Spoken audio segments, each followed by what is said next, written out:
Hello everyone and welcome to LukeLore, a quick deep dive into a folklore topic where I share some of the stories from around the world that have piqued my interest. This is something of a companion piece to the Derby episode, although they don't need listening to in order. The Peak District itself is quite the expansive location stretching across a huge patch of central England, a lot of it in Derbyshire but reaching up northwest to Manchester and Cheshire, northeast over into Yorkshire, and with a chunk of Staffordshire as an additional splat in the middle of the country. It has evidence of settlements going back as long ago as the Mesolithic era, also known as the freaking Middle Stone Age, staying relevant all the way through to the modern era as the oldest established national park in Britain, the second oldest in the world only after Yellowstone in the US. This is all to say it has some history, and that history can breach containment in quite the variety of interesting ways.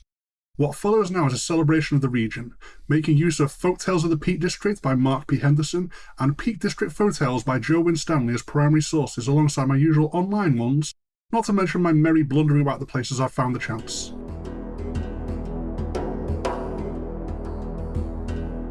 A lesson in not shorting punters.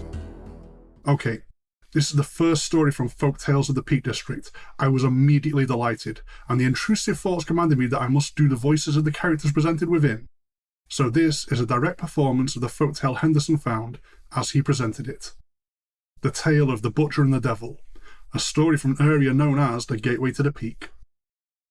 Nicholas Booth was born and brought up in Castleton, but he moved to Mottram and set up in trade as a butcher. He was liked and trusted, honest in his dealings, slow to speak but a quick thinker. He was never unkind, though he laughed to himself at the follies and foibles of his fellow men. Nick's brothers and cousins were farmers in Castleton, and he bought cattle and sheep from them. He'd stay with them overnight and then drive the animals back to Mottram, taking the long road through Woodley and Godley, and selling some of his stock along the way. When he got home, he'd slaughter the rest of the animals and sell the fresh meat at fair prices to the good folk of Longdendale. When he returned from a trip to Castleton, or when he closed his shop in Mottram for the evening, Nick went for a drink at the Bull's Head with other local tradesmen. They all had keen eyes for bargains and fair dealings, and they complained that George the landlord sold short measure. George denied it, but Nick and his friends Harry and Jack knew better, and so did the other tradesmen. So did George's wife. "One of these neats, George, the devil going for to come for thee and drag thee down to hell, way far go on robbing folk." But George took no notice and went on selling short measure. One day, when winter was setting in and the farmers were selling their stock for slaughter, Nick went to Castleton and bought a dozen sheep from his eldest brother, John. John asked him, "Nick, lad, would for mind trekking yon old tup? He's past his prime and he's a menace. Can he trust him for a minute? I doubt he'll be no use for nowt but only making stock, but I'd be glad to see the back on him." The tup was a big black animal with long curling horns and evil yellow eyes.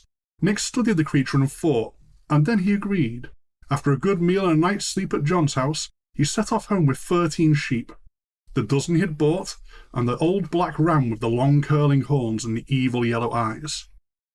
The village butchers along Nick's route home were looking for good quality meat on the hoof, so he'd sold every sheep by the time he reached Mottram, except for the old black ram with the long curling horns and the evil yellow eyes.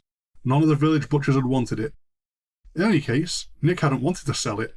He had other plans. The weather had turned foul. It was dark night, and the wind was rising and sleet was falling by the time Nick reached Mottram, and was cold and wet and weary, but he wasn't too weary for a little fun. He crept to the back of the Bull's Head, driving the ram in front of him, and shooed it into the corridor and down to the cellar. Then he went about the inn and into the tap room through the usual door. Old George and his wife were there, and Stephen Fullerlove, the parish clerk, and Tinker the sexton, and Nick's friends Harry and Jack. They were huddled round the fire, drinking by the light of a single candle, while the wind howled around the inn and sleet hammered on the shutters. "I've had a reet good day," said Nick, "so I'll stand everyone a mug of your new ale, George." He placed a bag of money on the table and George's eyes lit up. "Get down to the cellar, woman, and up in yon cask o' new ale," he ordered. Off went George's wife to the cellar, taking the candle, leaving the men in the tap room with only the fire to light them and the noise of the wind and sleet on the shutters to entertain them. A few moments later there came a loud scream, and the poor woman rushed back into the tap room with her eyes staring and her hair on end. "Oh, George, George, didn't I tell thee the devil had come for you one of these neets? He's in the cellar now. I've left the candle on a barrel. I daren't go back down there." George grumbled about stupid women and their stupid imaginations and stumped off down to the cellar. He was back again in no time, yelling for the parish clerk. "Stephen! The devil's in the cellar, all right! Go and fetch the parson with the book and get him shifted!" Stephen Fullerlove, the parish clerk, was not prepared to disturb the parson without good reason, so he tiptoed down to the cellar to see for himself what might be seen. There, among the barrels, he beheld a black, hairy beast with long, curved horns and evil yellow eyes that glowed menacingly in the candlelight. He ran at top speed for the parson, and Tinker the sexton was close at his heels.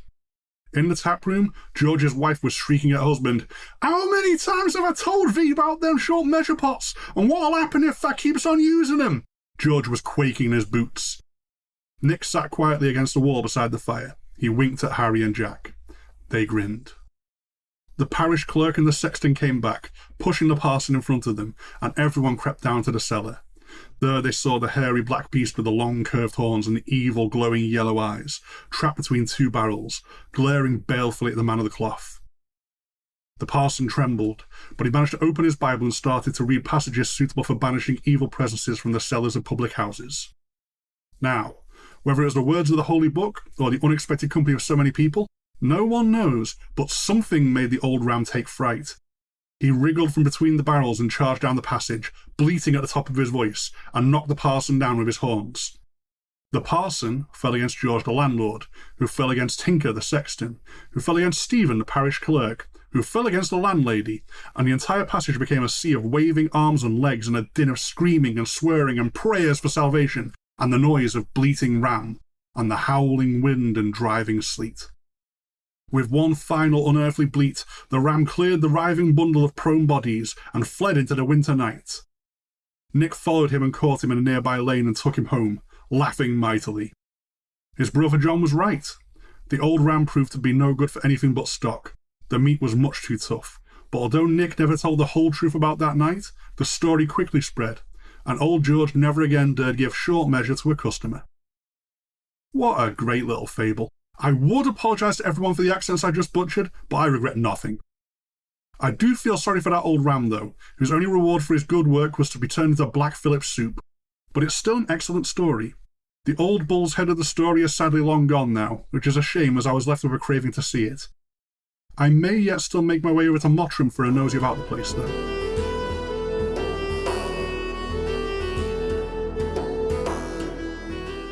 Black dogs, plural. The Peak District, being quite a wild place, has perhaps unsurprisingly more than its fair share of black dogs of Britain. The Gabriel Hounds have been discussed in an older Derbyshire episode, and it doesn't seem uncommon for the older remote burial places to have their own church grim.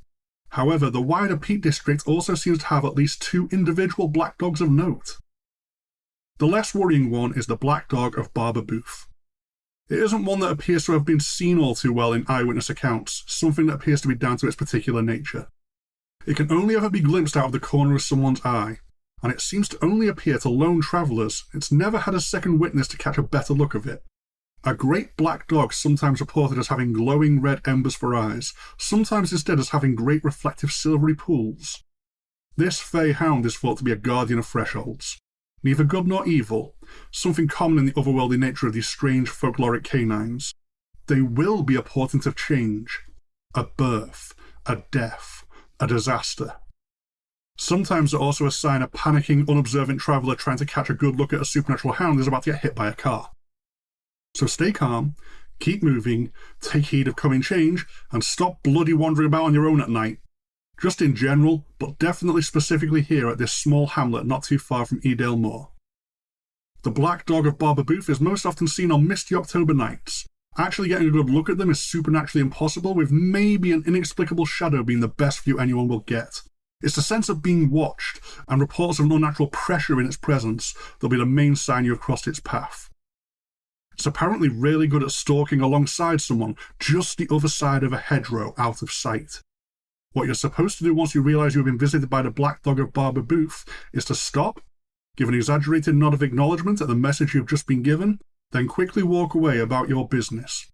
You're especially not supposed to suddenly turn around or chase after the hound for a proper look at it.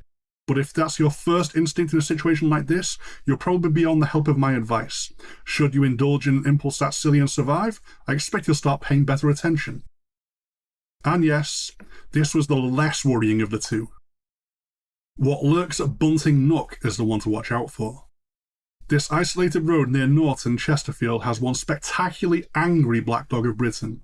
It's a large, shaggy black dog that snarls up a storm, and unlike most of this type of she-hound, its eyes are not lit up in any way. They are instead bottomless black pits, voids that stand out in the night by being unnaturally darker even than the mere absence of light. Its behaviour is simple yet terrifying. The creature charges at a car that has a man in the passenger seat, causing the engine to completely cut out and the vehicle to stall. The passenger side door will then open itself to allow the black dog to drag the hapless victim out and badly maul them before it vanishes. The car will then work again as mysteriously as it had stopped. I don't know what made this entity so mad at men in the passenger side of a car, but it is pissed, and its last recorded encounter was as recent as 2007. Maybe drive yourself a while, or else get into the back seat if you're a man who knows to be a passenger for a trip down Bunting Nook at night.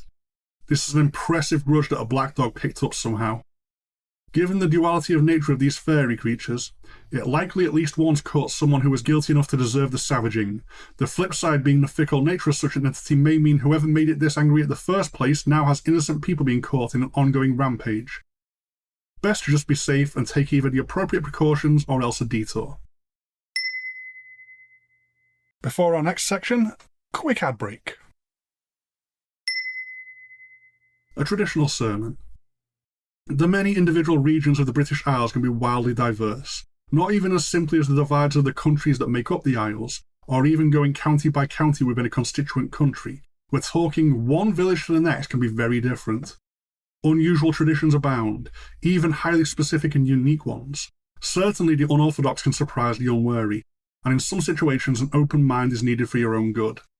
This is a tale found in the other primary source for the episode, a zine I picked up in Nottingham called Peak District Folktales, Book 1, Folks. If you're unfamiliar with the term zine, it's typically a small magazine that's either from a small press or an entirely independent production. This collection is the work of Sheffield author and artist Joe Winstanley, in a section he called Sermon for the Dead. This was something of a strange, even by small village standard tradition that is now long gone by merit of it being long drowned. Derwent Village, and its attendant Derwent Church, is one of the flooded villages that can be found across the UK.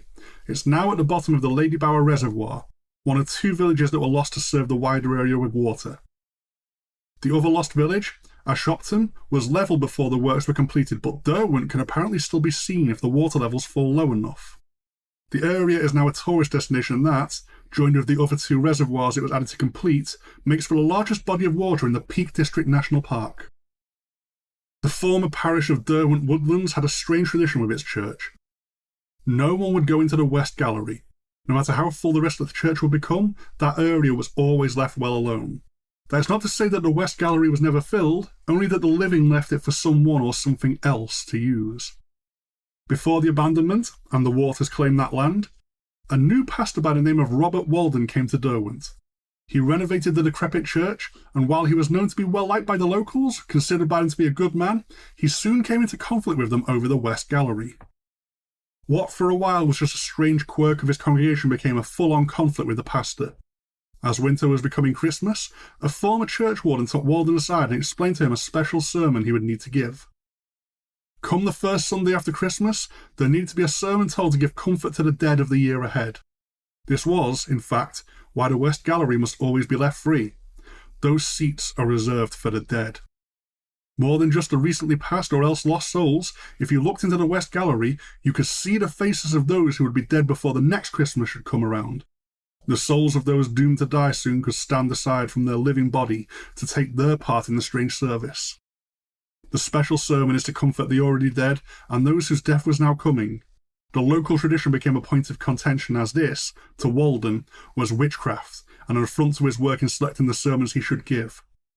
Being accused of witchcraft confused the locals who would try to prepare the pastor, as this was just something that had always been done in Derwent. This led to something of a falling out between the pastor and his new parishioners, as he wanted nothing to do with their pagan rites in the house of the Lord. So come the Sunday in question, Walden was ready with a reading from Deuteronomy warning of how superstition and ignorance are the enemy of faith. The locals, having had his feelings made clear to them, filled the church up with a sense of apprehension, although, as ever, Not a single one went into the western gallery. From here, things would go incredibly wrong for Robert Walden. He had struggled with a cough his whole life, tuberculosis that had remained with him for years, and as he took to the pulpit a coughing fit laid him low. The words of scorn he had ready for the congregation could not leave his lips. Struggling to regain his breath to the point attendees were becoming ready to step in and help him, Walden looked up, and to his horror he saw the ghostly figures he'd been warned about, the attendees in the West Gallery. Worse, among their pale faces, he saw his own, and he knew that the cough which had long plagued him would finally claim him in the year to come. This didn't fill the pastor with crippling fear, however.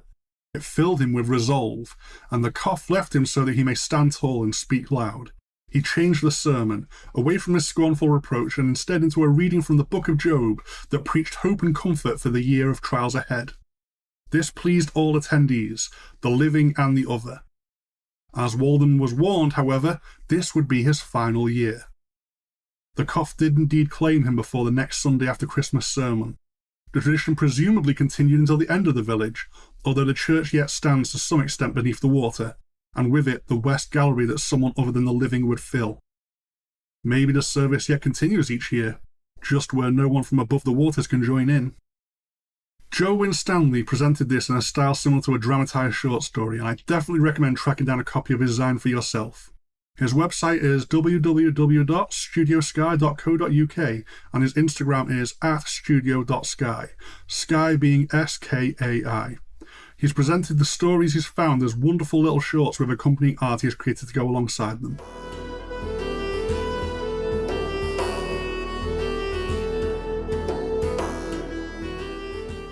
And now for the haunted pub stop. We began this episode with a fun morality tale set in a pub, but a British location-based LukeLore always needs a proper haunted pub to investigate, and as ever, we found a great one to share. Quite appropriately enough, this is a location at the start of the Pennine Way, so could be your entry into the Peak District. At a town called Edale, we have the Old Nag's Head. Established in 1577, it's well known as a historical curiosity. What history exactly that is may be why this is also known as one of the most haunted pubs in the region. Obviously, creeping up to your 5th centennial means a building will have seen some things, but on at least one significant occasion, the Old Nag's Head has been pressed into emergency service as a mass morgue.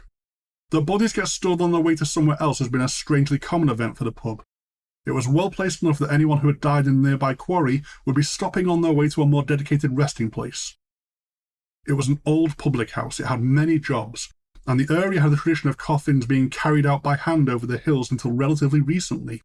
The infrastructure just wasn't there at first, so a group would have to lift and then walk the dead out to a nearby better connected hub where it could then be collected. Where this additional community service the pub offered became of urgent use was in World War II. In October of 1943, the Halifax bomber HR-727 was returning from a raid over Germany, and it wasn't in good shape. Badly shot up enough to lose the communication equipment, the bomber somehow limped its way back to England, but it was wildly off course. This was all occurring at night when they hit bad weather on top of everything else, and emergency landing on safe terrain was their only hope. They managed to find Edale Moor, which may have looked like a good prospect in the dark, through the rain, but the key to a controlled crash landing is safe terrain, and this was the Peak District. Jagged foundations of stone do not safe terrain make, and these specific hills are also known as the Dark Peak. The bomber was obliterated in a conflagration of hellfire, detonating all remaining fuel and any remaining munitions on contact. The locals rushed out to no avail. There were only corpses of all aboard to be found on the moor, lit by the disaster that claimed them. The Old Nag's Head took the bodies in ahead of proper handling in the light of morning. From that time, Edale Moor would infrequently baffle locals and travellers alike. A fire can at times be spotted out there from a distance. Only anyone who attempts to reach the light cannot find it, and come the next day there are no signs of any burning. Those who look closely enough at one of those phantom fires swear they can also see stumbling figures in the light. People who appear confused and disoriented. Men in old RAF uniforms, perhaps. While signs of fresh fires are never found, should you go searching this area southeast of Kinder Scout, there are still some remains of that fateful crash preserved there. This isn't the only place the lost airmen have been seen in the years since their tragic end. They can also turn up at the Old Nag's Head. While likely not the only ghostly inhabitants there, shades of the bomber crew can be spotted wandering the pub aimlessly. Their last place in death seems to be a stop they yet remain. Other activity in the Old Nag's Head is very likely to be more spirits than just these poor souls. Its part-time role as a local mortuary may have some quarry workers hanging out there, and a public house over 50 years will come with plenty of drama, let alone the 500 to be found here. Poltergeist activity is common, with drinks and empty glasses moving or falling on their own, sometimes taking a small journey along a table apparently unassisted with multiple witnesses. One regular even swears that his full pint was launched clean up into the air before he could pick it up for a first sip. Either a spectral prank, or possibly a benevolent intervention depending on what may have been in that drink. Flickering lights are common, although possibly perfectly natural in a building that old. Footsteps echoing out on their own along the corridors late at night are less likely to be down to old wires. Staff find that when it comes to closing up, the basement will ring out with an assortment of bangs and knocks, although this doesn't seem to be reported as something frightening. An old landlord is thought to check everything is in order, doing the rounds of someone he loved in life that he still wants to see succeed. Locals even take all this late-night activity to be a sign there are unseen residents who never want the place to close. The community hub never quite lying empty, even when the living have all gone home for the night. So, if you want your historic pub to have been a wartime mortuary, come hang out with the poor confused RAF lads at the Old Nag's Head. Maybe offer to buy them a drink. It seems like they need it.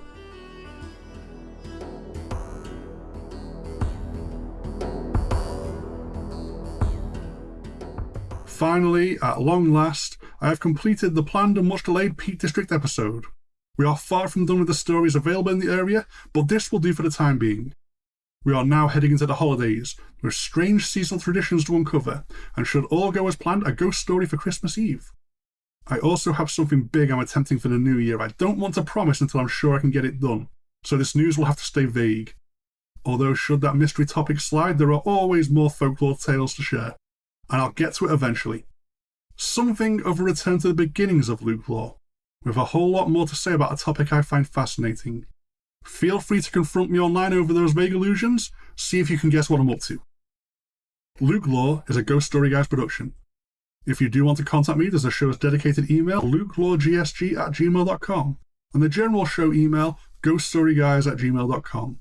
Both myself and the main show are really easy to find on Facebook and other socials if you want to make day-to-day contact, especially the very active Instagram account a lot of the community gets involved with. If you want to support the show directly, check out our Patreon at patreon.com/ghoststoryguys. We do have LukeLore merchandise available at the Ghost Story Guys online store. Feel very free to show off any you get online. We have an ongoing push to promote LukeLore more, and the dedicated Facebook group for the show is a pretty active success, if you want to come over and join us there. As ever though, the absolute best thing anyone can do to support the show is to give it a listen.